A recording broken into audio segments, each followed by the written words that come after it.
Shifting focus now, when Arsenal defender Gabriel blasted his penalty over the bar in the Champions League final against PSG, the silence was not limited to North London.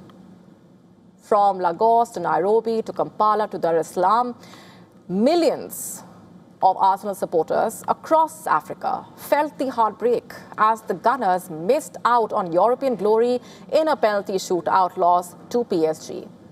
And that raises an important question here. Why does Arsenal command such a massive following across the African continent? In fact, for decades, Arsenal built a special connection with African fans, whether it was the club's attractive style of football in the late 1990s and early 2000s, or Arsenal's rise coinciding with the expansion of television networks across Africa, providing regular television coverage of the Premier League during the same period, or the success of African stars like Kano, Alex Song, Thomas Partey, turning the Gunners into a household name across the continent. But then above all, one most important reason, in fact, the defining switch perhaps came when Arsene Wenger became the club's manager in the year 1996. Throughout his career, he signed some of the most Premier League defining players from the African continent, a practice that was rather limited prior to his arrival. Such was its impact that by the time he left the club, 22 years later, in 2018, the signing of African players had become a norm, not just in England, but across Europe.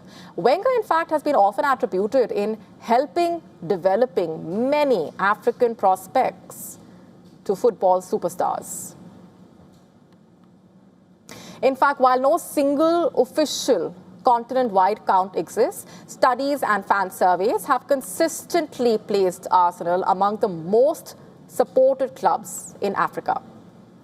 BBC research using social media data found Arsenal to be the most popular club in several African nations, including Nigeria, Kenya, Uganda, Tanzania, Morocco, Ethiopia, Algeria.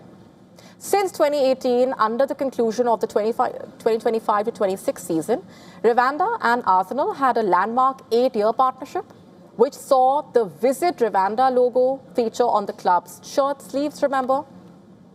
Many football analysts and supporter groups regard Africa as Arsenal's largest fan base outside the UK, with official Arsenal supporters clubs operating across dozens of African countries. So when Gabriel's penalty missed the target in Budapest, it was not just a defeat for Arsenal's players, it was a moment of collective disappointment for one of the club's biggest and most passionate global communities. The trophy may have eluded Arsenal this time, but if the reaction across Africa is any indication, the Gunners' grip on the continent remains as strong as ever.